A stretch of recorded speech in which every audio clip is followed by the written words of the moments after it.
Latest updates ఎప్పటికప్పుడు పొందడానికి studio one plus WhatsApp channel ని ఫాలో అవ్వండి. లింక్ డిస్క్రిప్షన్ లో ఉంది. ప్రభాస్ ప్రధాన పాత్రలో నాగ్ అశ్విన్ దర్శకత్వంలో రూపొంది ప్రేక్షకుల ముందుకొచ్చిన సినిమా కల్కి 2898 ఏడి బాక్స్ ఆఫీస్ వద్ద భారీ విజయాన్ని అయితే సొంతం చేసుకుంది.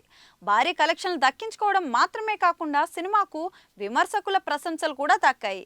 ఫ్యూచర్ ఎలా ఉండబోతుంది అనే విషయాన్ని దర్శకుడు చూపించిన తీరు హాలీవుడ్ సినిమాల శైలిలో ఉందంటూ ప్రశంసలు అయితే దక్కాయి. కథను మధ్యలో ముగించిన దర్శకుడు సెకండ్ పార్ట్ కోసం ఎక్కువ కథను ఉంచాడని టాకు. ఇప్పటికే సెకండ్ పార్ట్ కు సంబంధించి కొంత మేరకు షూటింగ్ పూర్తయింది. మిగిలిన షూటింగ్ ఎప్పుడు ప్రారంభమయ్యేది క్లారిటీ రావాల్సి ఉంది. ఈ మధ్య ఒక సినిమా ఈవెంట్లో నిర్మాత స్వప్న దత్, ప్రియాంక దత్లు మాట్లాడుతూ కల్కి 2898 ఏడి సినిమా సెకండ్ పార్ట్కు సంబంధించిన షూటింగ్ 2025లో జరిగే అవకాశం ఉందని అంటున్నారు. కానీ ప్రస్తుత పరిస్థితులను చూస్తే ఈ ఏడాదిలో సినిమా షూటింగ్ జరిగే అవకాశాలు అయితే కనిపించడం లేదు. ప్రస్తుతం ప్రభాస్ కమిట్ అయిన సినిమాలు చూస్తూ ఉంటే కల్కి సినిమా కోసం ఇప్పట్లో డేట్లు ఇచ్చే అవకాశాలు లేవేమో అనే అనుమానాలు కూడా వ్యక్తమవుతున్నాయి. మరి తాజాగా దర్శకుడు నాగ్ అశ్విన్ ఒక కార్యక్రమంలో పాల్గొన్న సమయంలో కల్కి 2 సినిమా గురించి ప్రశ్నించిన సమయంలో తనదైన శైలిలో ఫన్నీ వేలో సమాధానమిచ్చి ప్రభాస్ అభిమానులు మరిన్ని రోజులు వెయిట్ చేయాల్సిందేనని చెప్పకనే చెప్పాడు. నాగ్ అశ్విన్ మాట్లాడుతూ ఇంతకు ముందు మనం కలిసినప్పుడు కల్కి 2898 ఏడి 3-4 గ్రహాలు కలిసిన సమయంలో విడుదలవుతుందని చెప్పాను.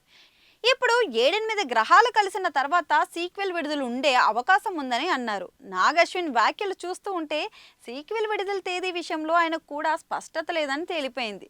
కథ ఇతర విషయాలు అన్నీ పార్ట్ 2 కోసం సిద్ధంగా ఉన్నాయి. అయినా ఎందుకు ఆలస్యం అంటూ కొందరు ప్రశ్నిస్తున్నారు. సీక్వెల్ కోసం వెయిట్ చేయించి బజ్ క్రియేట్ చేయాలని మేకర్స్ భావిస్తున్నారా అనే అనుమానాలు కొందరు వ్యక్తం చేస్తున్నారు.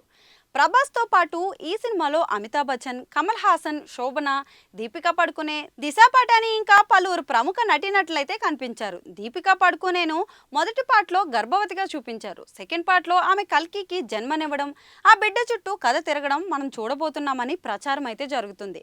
ఇప్పటి వరకు మేకర్స్ నుంచి కథ విషయం అయితే ఎలాంటి లీక్ లేదు. కానీ మహాభారతంను మరింత ఎక్కువగా చూపించబోతున్నారని, పలువురు స్టార్స్ మళ్ళీ సెకండ్ పార్ట్లో కూడా గెస్ట్ అపీరియన్స్ ఇవ్వబోతున్నారని పుకార్లైతే షికారులు చేస్తున్నాయి.